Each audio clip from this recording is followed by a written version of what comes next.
नमस्कार दोस्तों, स्वागत है हमारे YouTube चैनल में। दोस्तों, आज की जो घटना की शुरुआत होती है वो उत्तर प्रदेश के मेरठ शहर से होती है और मेरठ शहर के पास में ही दोस्तों एक छोटा सा गांव होता है जिसका नाम मवाना होता है और उसी गांव में रहने वाला दोस्तों भंवर सिंह। भंवर सिंह गांव का सबसे धनी और रईस व्यक्ति होता है। भंवर सिंह के पास पैसा और सब कुछ होता है, लेकिन भंवर सिंह के अंदर घमंड किसी भी बात का नहीं होता है। भंवर सिंह दोस्तों अक्सर गांव के गरीब लोगों की मदद किया करता था। अक्सर गांव के गरीब लोग भंवर सिंह की बहुत तारीफ किया करते थे। सभी गरीब लोग भंवर सिंह की बहुत ज्यादा इज्जत किया करते थे। दोस्तों, भंवर सिंह के परिवार में उसकी इकलौती ही बहू होती है जिसका नाम माधुरी होता है। माधुरी देखने में काफी खूबसूरत महिला होती है। माधुरी इतनी खूबसूरत महिला होती है कि पूरे गांव में उसकी खूबसूरती के चर्चे होते हैं। माधुरी एक परी जैसी दिखाई देने वाली औरत होती है। लेकिन दोस्तों, माधुरी के पति की मौत लगभग 5 साल पहले एक दुर्घटना में हो गई थी। उसकी वजह से माधुरी देवी विधवा हो गई थी, लेकिन फिर भी माधुरी अपने आप को संभाल लेती है क्योंकि माधुरी के पास अपना एक 14 साल का बेटा भी होता है जिसका नाम सोनू होता है। अब सोनू कक्षा 7 में पढ़ाई किया करता था। लेकिन कुछ दिनों का वक्त गुजर जाने के बाद माधुरी इस घर में रहते हुए अकेलापन महसूस करने लग जाती है। उसका दिन तो काम में कट जाया करता था, लेकिन रातें काटनी बड़ी मुश्किल हो जाया करती थीं। दोस्तों, माधुरी देवी किसी गैर मर्द का सहारा लेने के बारे में सोचना शुरू कर देती है और वैसे भी पति के गुजर जाने के बाद माधुरी देवी का चरित्र कुछ खराब हो जाता है। अब माधुरी देवी अपनी जरूरतों को पूरा करने के लिए किसी भी हद से गुजरने के लिए तैयार हो जाती है। आगे भविष्य में चलकर माधुरी देवी 3 बड़ी बड़ी घटनाओं को अंजाम देने वाली होती है दोस्तों, जिसके बारे में माधुरी देवी का ससुर भंवर सिंह कुछ भी नहीं जानता था। इस तरीके से कुछ दिनों का वक्त गुजर जाता है। सुबह के करीब 9 बजे के आसपास का वक्त हो रहा होता है। माधुरी अपने घर में कामकाज कर रही होती है। माधुरी देवी का ससुर उसी समय खेत से अपने घर पर आता है। अब अपनी बहू माधुरी देवी को कहता है कि बहू, मैं एक पंचायत में शामिल होने के लिए जा रहा हूं। मैं 2-3 घंटे के बाद घर पर वापस आऊंगा। इसके बाद माधुरी देवी का जो बेटा होता है सोनू, वो भी अपने दोस्तों के साथ खेलने के लिए बाहर चला जाता है। अब आज घर में माधुरी देवी बिल्कुल अकेली रह जाती है। माधुरी देवी अपने घर में कामकाज कर रही होती है क्योंकि उसका ससुर बाहर जा चुका था। उसी समय दोस्तों माधुरी देवी के घर के दरवाजे पर दस्तक होती है। अब माधुरी देवी जैसे ही घर का दरवाजा खोलती है तो देखती है उसके ठीक सामने पड़ोस का एक लड़का जिसका नाम दीपक होता है वो खड़ा होता है। अब दीपक जैसे ही इस घर के अंदर प्रवेश करता है तो इस महिला माधुरी देवी से कहने लगता है कि भाभी, मुझे जमींदार साहब से मिलना है, कुछ बहुत जरूरी बातें करनी है। लेकिन दोस्तों, माधुरी की नजरें जैसे ही दीपक की कदकाठी पर पड़ती हैं तो माधुरी देवी की नीयत में खोट आ जाता है। माधुरी देवी अपने मन में सोचने लग जाती है कि लड़का तो बड़ा हैंडसम और नौजवान है। उसी समय दीपक माधुरी को कहने लगता है कि भाभी, मेरी माँ काफी ज्यादा बीमार रहती है और मैं एक कारखाने में नौकरी किया करता था, लेकिन कारखाने के मालिक ने मुझे नौकरी से बाहर निकाल दिया। उसने मुझे पैसे भी नहीं दिए और मैं भंवर सिंह से मिलना चाहता हूँ, उनके खेतों में नौकरी करना चाहता हूँ। लेकिन उसी समय माधुरी कहने लग जाती है कि आज के दिन मेरे ससुर जी घर पे नहीं है, वो शाम के करीब 5 बजे के आसपास ही घर पर आएंगे। अब जैसे ही ये बातें दीपक को कही जाती हैं तो दीपक बड़ा उदास हो जाता है, लेकिन माधुरी देवी की नजरें दीपक पर टिक जाती हैं। अब माधुरी देवी इस लड़के दीपक को हासिल करना चाहती थी। माधुरी देवी उसी समय दीपक को कहती है कि दीपक, तुम किसी बात की फिक्र मत करो, तुम आज शाम के करीब 5 बजे के आसपास दोबारा मेरे घर पर आ जाना और तब तक मैं अपने ससुर भंवर सिंह से तुम्हारी नौकरी के बारे में बातचीत करके जरूर देख लूंगी। अब दोस्तों, जो दीपक होता है वो बड़ा खुश हो जाता है। उसके बाद दीपक अपने घर पर चला जाता है। जैसे ही शाम के करीब 5 बजे के आसपास का वक्त हो रहा होता है तो भंवर सिंह अपने घर पे आ जाता है और उसके बाद में माधुरी देवी से कहने लगता है कि बहू, जल्दी से मेरे लिए खाना तैयार करो। लेकिन उसी समय माधुरी अपने ससुर भंवर सिंह को कहने लगती है कि पिताजी, हमारा जो नौकर है वो किसी काम का नहीं है और नौकर अब बूढ़ा हो चुका है। खेतों में उससे काम नहीं होता है और हफ्ते में 1-2 छुट्टियां भी कर लेता है, तो उसे नौकरी से क्यों नहीं निकाल देते हो।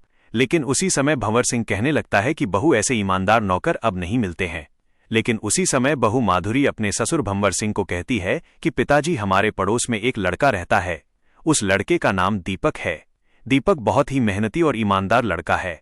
वो पास के कारखाने में मजदूरी का काम किया करता था, लेकिन अब उसको कारखाने से बाहर निकाल दिया गया है क्योंकि उसका मालिक उसको ठीक समय पर पगार नहीं दिया करता था और वैसे भी मैं उस लड़के को अच्छे तरीके से जानती हूँ। अब इसके बाद भंवर सिंह कहने लगता है कि उस लड़के को मैं भी अच्छे तरीके से जानता हूँ, बहुत ही मेहनती और ईमानदार लड़का है। अब उसके बाद भंवर सिंह अपनी बहू माधुरी को कहने लगता है कि अगर तुम इस बात को कहती हो तो मैं उसको नौकरी पर रख लूंगा। लेकिन आजकल के लड़कों का कुछ भरोसा नहीं होता है। अब माधुरी इसके बाद अपने ससुर को कहती है कि पिताजी वो बहुत ही मेहनती और ईमानदार लड़का है। अब उसका ससुर भंवर सिंह अपनी बहू की सारी बातों को मान लिया करता था और आज भी भंवर सिंह अपनी बहू की सारी बातों को मान लेता है और अपनी बहू माधुरी से कहने लगता है कि अब जब भी वो लड़का आए तो उसको अपने खेतों में भेज देना। उसी समय भंवर सिंह खाना खाने लगता है। खाना खाने के बाद खेतों की ओर निकल जाता है। जैसे ही 5 बजे के आसपास का वक्त हो रहा होता है तो लड़का दीपक भंवर सिंह के घर पे आ जाता है और भंवर सिंह के घर के दरवाजे की डोरबेल बजाता है। अब ये महिला माधुरी हंसते मुस्कुराते हुए घर का दरवाजा खोल देती है और माधुरी देखती है कि उसके सामने दीपक खड़ा होता है। दीपक को देखने के बाद माधुरी बड़ी खुश हो जाती है। अब माधुरी देवी दीपक को कहती है कि दीपक तुम घर के अंदर आ जाओ और फिर मैं तुम्हें बताती हूं कि तुम्हें नौकरी मिलेगी या नहीं मिलेगी। दीपक उसके बाद घर के अंदर प्रवेश कर जाता है। अब ये महिला माधुरी दीपक को कहती है कि दीपक तुम्हें नौकरी तो मिल सकती है लेकिन तुम्हें एक काम करना पड़ेगा। अब दीपक पूछने लग जाता है कि भाभी ऐसा कौन सा काम करना पड़ेगा। इसके बाद माधुरी साफ साफ शब्दों में इस लड़के दीपक को कहती है कि देखो मेरा पति मर चुका है और मरे हुए बहुत समय हो चुका है। मैं अपने घर में बिल्कुल अकेली रहती हूं और मुझे अपने पति की बहुत ज्यादा याद आती है और उनकी कमी महसूस होती है। अब मैं तुम्हें नौकरी पर रख रही हूं तो तुम्हें मेरी सारी इच्छाओं को पूरा करना पड़ेगा। अब जैसे ही ये बात दीपक से कही जाती है तो दीपक के पास कोई और चारा नहीं होता, कोई दूसरा विकल्प नहीं होता। दीपक भी कहीं न कहीं इस महिला माधुरी की तरफ आकर्षित हो चुका था। अब दीपक हंसते हुए मुस्कुराते हुए कहता है कि ठीक है भाभी, तुम किसी बात की फिक्र मत करो, मैं तुम्हारी जरूरतों को पूरा कर सकता हूं लेकिन तुम्हें मेरी जरूरतें भी पूरी करनी पड़ेंगी। अब इसके बाद माधुरी बड़ी खुश हो जाती है और इस तरीके से इस लड़के दीपक को नौकरी पर रख लिया जाता है। अब जैसे ही दीपक को नौकरी पर रख लिया जाता है तो दीपक को भंवर सिंह के खेत में कामकाज करते हुए लगभग 15 दिन का वक्त गुजर जाता है। अब इतना लंबा वक्त गुजर जाने के बाद दीपक भंवर सिंह का दिल जीत लेता है। अब जो दीपक है वो भंवर सिंह के खेतों में दिन रात मेहनत किया करता था। इसकी मेहनत को देखकर भंवर सिंह अब इस पर आंख बंद करके भरोसा करने लग जाता है। भंवर सिंह सोचने लग जाता है कि ये लड़का दीपक बहुत ही मेहनती है, साथ में ईमानदार लड़का है। यह लड़का उसके खेत में अच्छे तरीके से पूरे साल कामकाज करता रहेगा। लेकिन अब दोस्तों जो दीपक है और माधुरी बहुत बड़े बड़े कांड करने वाले होते हैं। इस तरीके से एक तारीख आ जाती है और सुबह के करीब 11 बजे के आसपास का वक्त हो रहा होता है। लगभग भंवर सिंह अपनी बहू माधुरी को कहता है कि बहू मुझे पास के ही गांव में एक पंचायत में जाना है, वहां पर मेरा एक दोस्त रहता है और ऐसा भी हो सकता है कि मैं पूरी रात अपने दोस्त के साथ ही गुजार लूं। जैसे ही ये बातें माधुरी को कही जाती हैं तो माधुरी बड़ी खुश हो जाती है। अब उसके बाद 2-4 बातें कहने के बाद भंवर सिंह अपने खेत से गाड़ी ले लेता है और पास के गांव में पंचायत के लिए चला जाता है। इस तरीके से घर के अंदर जो बेटा सोनू होता है वो खेल रहा होता है। लेकिन उसी समय माधुरी अपने बेटे सोनू को कहती है कि ये पैसे लो और जाओ अपने दोस्तों के साथ बाहर खेलाओ। अब सोनू भी 50 रुपए पाकर बड़ा खुश हो जाता है। अब अपने दोस्तों के साथ बाहर खेलने के लिए चला जाता है। अब इसके बाद माधुरी उसी समय अपने घर का दरवाजा बंद कर देती है, अपना मोबाइल फोन उठाती है और अपने नौकर दीपक के पास फोन कॉल कर देती है। दीपक को कहती है कि दीपक आज मेरा ससुर यहाँ पर नहीं है, वो पास ही के गांव में पंचायत में चला गया है। अब वो शायद आज रात में घर पर भी आने वाला नहीं है, लेकिन इस समय हम दोनों के पास बड़ा अच्छा मौका है। तुम ऐसा करो, खेत से बाहर निकलो और मेरे घर पर पहुंच जाओ। दीपक उसी समय खेत से बाहर निकलता है। थोड़ी देर के बाद दीपक नौकर माधुरी के घर के दरवाजे पर आ जाता है और जैसे ही माधुरी के घर का दरवाजा खटखटाया जाता है, माधुरी हंसते मुस्कुराते हुए घर का दरवाजा खोल देती है। उसके बाद ये लड़का दीपक घर के अंदर प्रवेश कर जाता है। अब उसके बाद माधुरी उसी समय फिर से अपने घर का दरवाजा बंद कर लेती है और अपने नौकर को कहती है कि आज हमारे पास बहुत अच्छा मौका है, आज हम दोनों मिलकर अपनी अपनी जरूरतों को पूरा कर सकते हैं।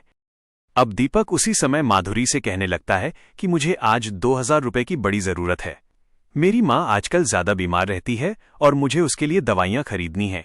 लेकिन माधुरी कहती है कि मैं तुम्हें 2000 रुपए के बजाय 5000 रुपए दूंगी, तुम मेरे साथ अपना वक्त गुजार लो।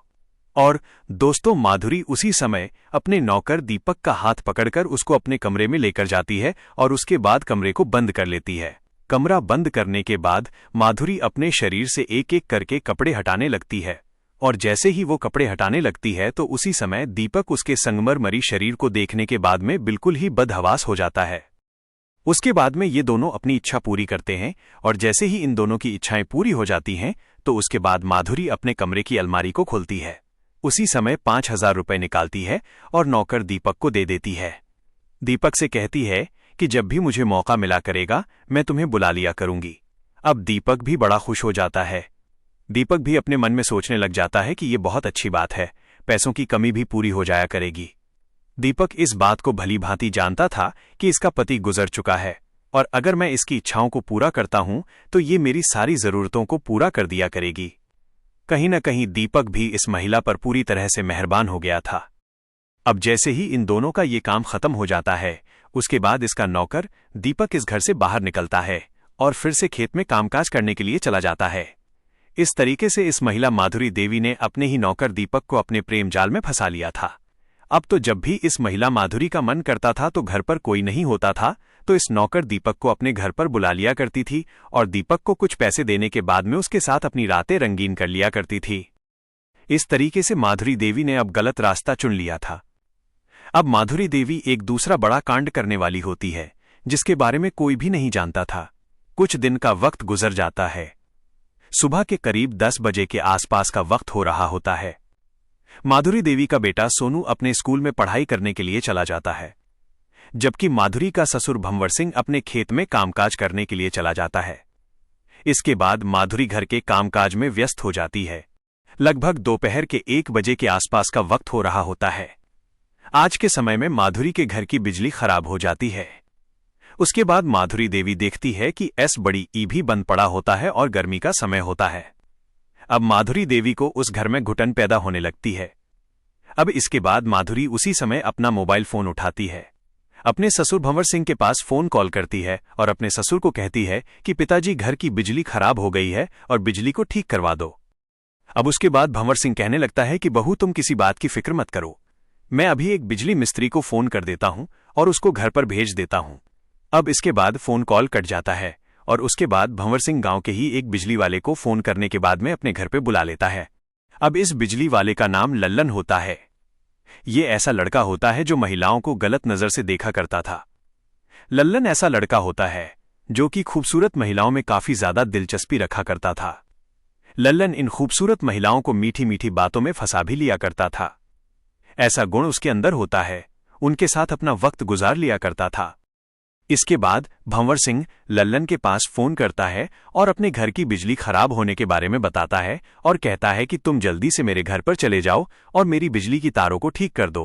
अब लल्लन उसी समय कहने लगता है कि भंवर सिंह जी किसी बात की फिक्र मत करो, अभी मैं 10 मिनट में तुम्हारे घर पर पहुंच जाऊंगा और बिल्कुल बिजली ठीक कर दूंगा।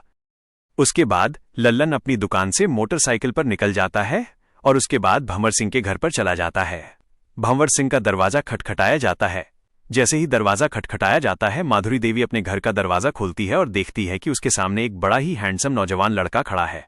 अब लल्लन की कदकाठी बहुत ज्यादा अच्छी थी और देखने में भी बहुत ज्यादा स्मार्ट था।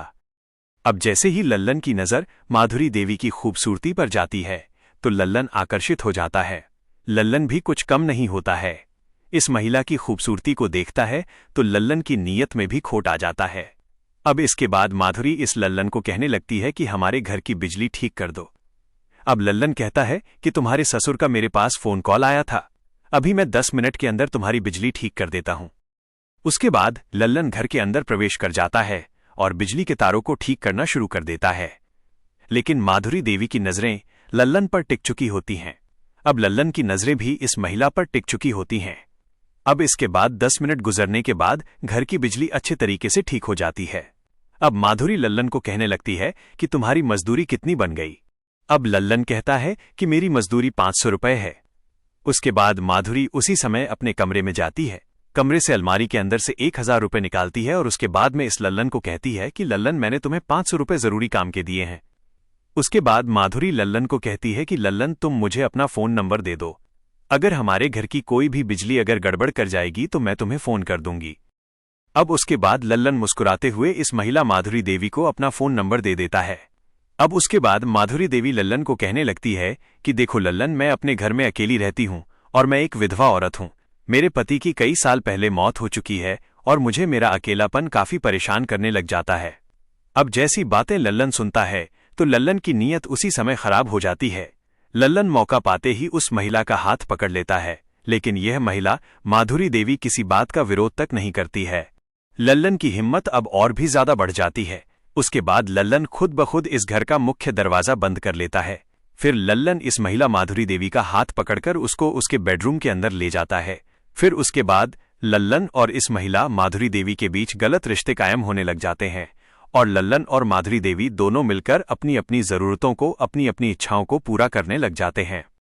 अब ये गलत काम, गंदा काम तब तक किया जाता है जब तक इन दोनों की इच्छाएं पूरी नहीं हो जाती, और जैसे ही इन दोनों की इच्छाएं पूरी हो जाती हैं तो लल्लन कमरे से बाहर निकलता है।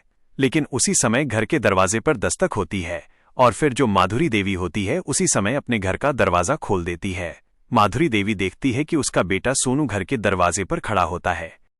अब सोनू जैसे ही घर के अंदर प्रवेश करता है तो सोनू इसके बाद अपने कमरे में भी जाता है और कमरे में जाने के बाद सोनू की नजरें अब लल्लन पे पड़ती हैं। लल्लन को देखने के बाद सोनू अपने मन में सोचने लग जाता है कि मेरी माँ ने घर का मुख्य दरवाजा क्यों बंद कर रखा था और ये आदमी हमारे घर में क्या कामकाज कर रहा है। अब उसके बाद में सोनू अपनी माँ को भी कुछ नहीं कहता है और ना ही लल्लन को कुछ कहता है, लेकिन इस बात का सोनू के दिलो दिमाग पर बहुत असर पड़ गया होता है। अब सोनू सोचने लग जाता है कि शायद ऐसा भी हो सकता है कि उसकी माँ गलत रास्ते पर चल पड़ी हो, लेकिन सोनू अपनी माँ को कुछ भी नहीं कहता है। उसके बाद लल्लन भी मौका पाते ही इस घर से बाहर निकल जाता है। अब जैसे ही शाम हो जाती है तो शाम के समय उसका दादा भंवर सिंह घर पर पहुंचता है। अब उसका पोता सोनू उसी समय अपने दादा को कहने लगता है कि दादाजी, मुझे आपसे कुछ जरूरी बातें करनी है, हम दोनों किसी दूसरे कमरे में चलते हैं। अब उसके बाद भंवर सिंह अपने पोते सोनू को लेकर अलग से कमरे में चला जाता है। अब सोनू अपने दादा भंवर सिंह को कहता है कि हमारे घर में जो ये लल्लन मिस्त्री आया था, जैसे ही मैं घर पहुंचता हूं तो देखता हूं कि घर का मुख्य दरवाजा बंद होता है। जैसे ही मैं घर के अंदर जाता हूं तो देखता हूं कि लल्लन जो ये मिस्त्री है घर में चुपचाप बैठा होता है। अब भंवर सिंह अपने पोते की सारी कहानी स्पष्ट समझ जाता है। भंवर सिंह कहने लगता है कि बेटा, अपनी माँ के बारे में इतने गलत और गंदे विचार नहीं रखते, क्योंकि लल्लन जो है मिस्त्री था, मैंने ही घर पर भेजा था। घर की बिजली खराब हो गई थी, इसी वजह से मैंने लल्लन को घर पर बिजली ठीक करने के लिए भेजा था। लेकिन सोनू अपने दादा की बात को सुनता तो है और आज अपनी माँ और अपने दादा की सारी बातों पर यकीन कर लेता है। लेकिन कहीं न कहीं भंवर सिंह के मन में ये बात घर कर जाती है। भंवर सिंह अपने मन में सोचने लग जाता है कि ऐसा भी हो सकता है कि उसकी बहू के कदम बहक गए हों। अब इसके बाद भंवर सिंह अपनी बहू पर थोड़ी बहुत नजर रखना शुरू कर देता है। इस तरीके से आज के समय में बात आई गई हो जाती है। लेकिन कुछ दिनों का वक्त गुजर जाता है और सुबह के करीब 9 बजे के आसपास का वक्त हो रहा होता है। माधुरी देवी का बेटा सोनू स्कूल पढ़ाई करने के लिए चला जाता है, जबकि दूसरी तरफ भंवर सिंह अपनी बहू माधुरी देवी को कहता है कि माधुरी, आज फिर से मुझे किसी पंचायत में जाना है और मैं कई घंटों के बाद घर पर वापस लौटूंगा। और ये 2-4 बातें करने के बाद भंवर सिंह अपनी गाड़ी लेकर उसी समय घर से बाहर निकल जाता है। अब माधुरी देवी आज भी अपने घर में अकेली रह जाती है। दूसरी तरफ जो उसका नौकर दीपक होता है वो खेत में कामकाज करने के लिए जा चुका होता है। इसके बाद ये महिला माधुरी देवी अपने मन में सोचने लग जाती है कि उसका ससुर भी किसी जरूरी पंचायत में जा चुका है, उसका बेटा भी पढ़ने के लिए जा चुका है, तो क्यों ना आज अपने नौकर दीपक के पास फोन कॉल करके उसे बुला लिया जाए। अब उसके बाद वो अपने नौकर दीपक के पास फोन करती है और दीपक को कहती है कि दीपक, आज हमारे घर में कोई भी नहीं है, तुम ऐसा करो हमारे घर पे आ जाओ, मैं तुमसे मिलना चाहती हूँ। और दीपक भी अपनी मालकिन माधुरी देवी से मिलने के लिए बिल्कुल बेचैन होता है। अब दीपक माधुरी से कहता है कि मैं अभी तुम्हारे घर पर आ रहा हूँ। उसके बाद दीपक उसी समय खेतों से बाहर निकलता है। देखते ही देखते माधुरी देवी के घर के दरवाजे पर पहुंच जाता है। माधुरी देवी के घर के दरवाजे पर दस्तक देता है और माधुरी देवी अपने घर का दरवाजा खोल देती है। उसके बाद लड़का दीपक घर के अंदर प्रवेश कर जाता है और फिर उसके बाद घर का मुख्य दरवाजा बंद करने के बाद माधुरी देवी इस लड़के दीपक को अपने बेडरूम के अंदर ले जाती है। और आज फिर इस माधुरी देवी और इस नौकर दीपक के बीच गलत रिश्ते कायम होने लग जाते हैं। दोनों मिलकर अपनी अपनी जरूरतों को पूरा करने लग जाते हैं। अब जैसे ही इन दोनों की अपनी अपनी जरूरतें, अपनी अपनी इच्छाएं पूरी हो जाती हैं तो माधुरी इस नौकर दीपक को कुछ पैसे दे देती है और पैसे लेने के बाद में दीपक बड़ा खुश हो जाता है। उसके बाद दीपक घर के अंदर ही बैठकर इस महिला से बातचीत करना शुरू कर देता है। अब माधुरी देवी दीपक के साथ लगातार बातचीत करती रहती है। इसी तरीके से काफी लंबा समय गुजर जाता है। इसी बीच आज माधुरी देवी का बेटा सोनू बड़ी जल्दी ही अपने स्कूल से आ जाता है। सोनू देखता है कि आज भी घर का दरवाजा अंदर से बंद है। अब सोनू अपनी मां माधुरी को कई बार आवाज लगाता है, लेकिन दरवाजा 10 मिनट के बाद खोला जाता है। जैसे ही दरवाजा खोला जाता है तो सोनू देखता है कि उसकी मां के चेहरे पर काफी पसीना आया हुआ है। अब सोनू घर के अंदर प्रवेश करता है तो सोनू देखता है कि उसके घर के अंदर नौकर दीपक बैठा होता है। अब दीपक नौकर को घर के अंदर बैठा देखकर सोनू अपने मन में सोचने लग जाता है कि आज दीपक नौकर घर में क्या कर रहा है। उसके बाद माधुरी का बेटा सोनू दीपक नौकर को कहता है कि तुम मेरे घर के अंदर क्या कर रहे हो। इसके बाद दीपक सोनू से कहता है कि सोनू, मैं किसी जरूरी काम से घर आया था, मुझे आज कुछ पैसों की जरूरत थी और मैं भाभी से कुछ पैसे लेने के लिए आया था। लेकिन सोनू अब अपनी मां पर भी विश्वास नहीं करता है और ना ही उस नौकर दीपक पर विश्वास करता है। अब सोनू आज के समय में ना तो अपनी मां से बातचीत करता है और ना ही खाना खाता है। देखते ही देखते दीपक भी इस घर से बाहर निकल जाता है और जैसे ही शाम का समय होता है तो सोनू का दादा भंवर सिंह आज फिर से घर पर आ जाता है। अब सोनू अपने दादा भंवर सिंह को फिर से चुपचाप सारी बातें बता देता है। वो कहता है कि दादाजी, मैं जब आया था तो अंदर दरवाजा बंद था और मां उस दीपक नौकर के साथ में थी। अब ये सब कुछ सुनने के बाद में भंवर सिंह बिल्कुल ही ज्यादा चौकन्ना हो जाता है। अब वो ये सोचने लग जाता है कि क्या उसकी बहू वाकई गलत रास्ते पर चल चुकी है, लेकिन उस पर बिल्कुल भी यकीन नहीं हो रहा था और सोनू को भी अपनी मां पर अब बिल्कुल भी यकीन नहीं होता। लेकिन भंवर सिंह फिर से अपने पोते सोनू को समझाने लगते हैं कि तुम अपने दिमाग से ये सब बातें निकाल दो, तुम्हारी मां बिल्कुल सही है, इस तरह से गलत काम नहीं कर रही होगी और वो ऐसा कुछ भी नहीं करेगी। लेकिन सोनू कुछ भी सुनने के लिए तैयार नहीं होता। अब इसी तरह से कुछ वक्त गुजर जाता है। कुछ वक्त गुजर जाने के बाद सुबह के करीब 10:30 बजे के आसपास का वक्त हो रहा होता है। माधुरी देवी अपने घर के कामकाज कर रही होती है। माधुरी देवी का जो ससुर होता है भंवर सिंह, वो घर के कमरे में बैठा होता है, हुक्का पी रहा होता है। उसी समय माधुरी देवी की तबीयत खराब हो जाती है। अब माधुरी को उल्टी आनी शुरू हो जाती है, उसको चक्कर भी आने लग जाते हैं। उसके बाद भंवर सिंह अपनी बहू माधुरी को कहता है कि मैं तुम्हें हॉस्पिटल लेकर जाता हूं। उसके बाद भंवर सिंह अपनी बहू माधुरी देवी को एक नजदीकी हॉस्पिटल में लेकर जाता है। हॉस्पिटल में जाने के बाद माधुरी का चेकअप किया जाता है और जैसे ही माधुरी का चेकअप किया जाता है तो महिला डॉक्टर कहने लगती है कि माधुरी, तुम 1 महीने की प्रेग्नेंट हो। जैसे ही माधुरी को ये बातें बताई जाती हैं तो माधुरी के पैरों के नीचे से जमीन खिसक जाती है। लेकिन महिला डॉक्टर ये सारी बातें माधुरी के ससुर भंवर सिंह को भी बता देती है। अब भंवर सिंह को जैसे ही अपनी बहू के प्रेग्नेंट होने की बात पता चलती है तो भंवर सिंह के पैरों के नीचे से जमीन खिसक जाती है। अब भंवर सिंह ये सोचने लग जाता है कि उसके पोते सोनू की बातें सारी सच थीं। मैं ही अपनी बहू के ऊपर अंधा यकीन कर रहा था। इसका मतलब जो भी मेरा पोता कह रहा था वो सही कह रहा था। अब भंवर सिंह अपने घर में पहुंच जाता है और घर का मुख्य दरवाजा बंद कर लेता है और उसके बाद में माधुरी से पूछने लग जाता है कि बहू, तुमने किस किस से मुंह काला किया है। मेरे पोते सोनू ने मुझे कई बार ये बात बताई, लेकिन मुझे यकीन नहीं हो रहा था कि तुम इस तरह से कर सकती हो। माधुरी चुपचाप बैठी रहती है। माधुरी अपने ससुर भंवर सिंह को कुछ भी नहीं बताती है, लेकिन भंवर सिंह को इस बात पर काफी ज्यादा गुस्सा आ जाता है।